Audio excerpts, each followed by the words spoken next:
বর্তমান বিএনপি নেতৃত্বের সাথে আমার কিছুটা দূরত্ব আছে এবং যেভাবে দলটি চলছে এ ব্যাপারে আমার অনেক রিজার্ভেশন ছিল, সেইভাবে এখানে হয় না। এখানে উপর থেকে চাপিয়ে দেওয়া হয় যে অমুক উপর বলতে কি এখানে আপনি জনাব তারেক রহমানের কথা বলছেন? জনাব তারেক রহমানের কথা বলছেন না মির্জা ফখরুল ইসলাম আলমগীর বা স্ট্যান্ডিং কমিটি মেম্বার? না, আরো উপরে শীর্ষ নেতৃত্বের কথাই বলছি। তারেক রহমানের কথা বলছেন? জি, আমরা এমনিতেই তো কোণঠাসা হয়ে আছি। আগে যে অভিযোগগুলো আমি করতাম সেটির এখন আর সত্যতা নেই।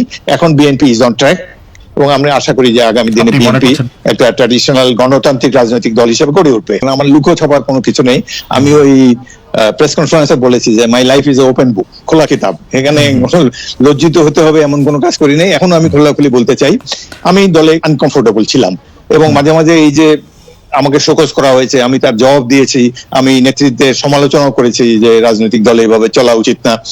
এসব বলার ফলে সরকারের ধারণা হয়েছে, সরকারের যারা চালায় তাদের ধারণা হয়েছে যে আমি বোধহয় এই দলে ফেড আপ, আমি যে কোনো মুহূর্তে দল ত্যাগ করতে পারি। সুতরাং তারা আমার সাথে যোগাযোগ করেছে। কে যোগাযোগ করেছে সেটা নাই বা বললাম, বা সরকারের গুরুত্বপূর্ণ ব্যক্তিরা আমার সাথে যোগাযোগ করেছেন এবং আমি চিন্তা ভাবনাও করেছি এবং কিন্তু কখনোই তাদেরকে বলি নাই যে আমি বিএনপি ছেড়ে আসবো।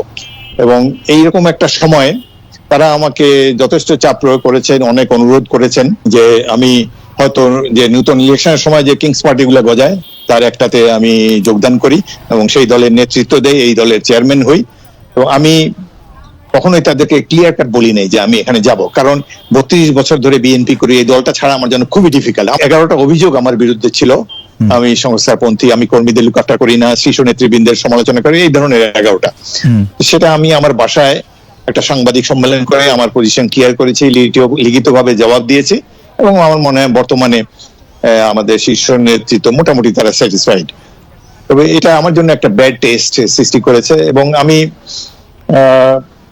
আনকমফোর্টেবল থাকার পরেও মানে আমাকে 2018 নির্বাচনে নমিনেশন দেওয়া হয়েছে। বর্তমান বিএনপি নেতৃত্বের সাথে আমার কিছুটা দূরত্ব আছে এবং যেভাবে দলটি চলছে এ ব্যাপারে আমার অনেক রিজার্ভেশন ছিল। যেমন দলে 6-7 বছর ধরে কোনো কাউন্সিল হয় না, দলে যেভাবে দলের নেতৃত্ব নির্বাচন করা হয় উপজেলা জেলা পর্যায়ে সেইভাবে এখানে হয় না। এখানে উপর থেকে চাপিয়ে দেওয়া হয় যে অমুক। উপর বলতে কি এখানে আপনি জনাব তারেক রহমানের কথা বলছেন? জনাব তারেক রহমানের কথা বলছেন না মির্জা ফখরুল ইসলাম আলমগীর বা স্ট্যান্ডিং কমিটি মেম্বার? না, আরো উপরে শীর্ষ নেতৃত্বের কথাই বলছি। জনাব তারেক রহমানের কথা বলছেন? জি, এখানে ওইভাবে অন্যান্য দলে যেভাবে রাজনৈতিক চর্চা হয়, কাউন্সিলের মাধ্যমে কমিটি গঠন হয়, এখানে সেটা হয়নি। তবে এখন এতদিনে তো আমরা অভ্যস্ত হয়ে গেছি, দল অভ্যস্ত হয়ে গেছে, এখন আর আমি এটাকে কোনো দোষ বলে মনে করি না। তবে তখন এই সময় আমি সমালোচনা করেছি। যেমন আমার এলাকাতে ধরেন ছাত্র দল, যুব দল, এসব কমিটি যাদেরকে দিয়ে করা হয় আমি চিনিও না তাদেরকে। আমি 8টি নির্বাচন করেছি, 6টাতে জিতেছি, 2টাতে ঘর থেকে বেরোতে পারিনি সন্ত্রাসের কারণে। আমরা এমনিতেই তো কোণঠাসা হয়ে আছি, তার মধ্যে যে গণতান্ত্রিক চর্চাটা একটু চলুক, সেখানে যদি দেখি যে এত মারদাঙ্গা নির্বাচনে আমাদের অংশগ্রহণ করতে হয়, আমাদের উপরে আমার যারা এজেন্ট হয় তাদেরকে দা দিয়ে কোপানো হয়, নির্বাচনে 15-16 দিন আগে থেকেই শুরু হয়ে যায়।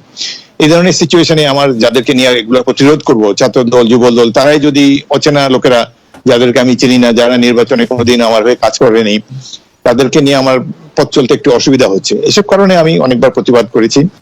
আমি যে বারবার যে নির্বাচনে জিতে আসি বা এই যে স্বতন্ত্র হয়েও যে জনগণ আমাকে ভোট দেয় অন্য দলকে উপেক্ষা করে, তার একটা কারণ হলো আমি চেষ্টা করেছি সৎ থাকার জন্য, চেষ্টা করেছি এলাকাবাসীর পাশে থাকার জন্য, চেষ্টা করেছি উন্নয়ন কাজ করার জন্য।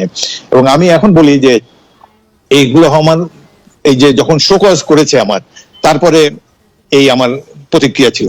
কিন্তু এরপরে ধরেন বছরখানে আগে থেকে আমাদের অ্যাক্টিং চেয়ারপারসন জনাব তারেক রহমান, তিনি আমার সাথে সরাসরি যোগাযোগ করেছেন, এতদিন তিনি করেন নাই। এই যোগাযোগের ফলে অনেক ভুল বোঝাবুঝির অবসান হয়েছে। এখন তিনিও আমার অনেকটাই সায় দিয়েছেন আমার কথায়, তিনিও উপলব্ধি করতে পেরেছেন বাস্তবতা এবং সেই জন্য এখন বিএনপি নতুন করে কাউন্সিলের মাধ্যমে সব জায়গায় উপজেলা, জেলা, অন্যান্য পর্যায়ে নির্বাচনের মাধ্যমে কমিটি গঠন করার জন্য তিনি নির্দেশ দিয়েছেন।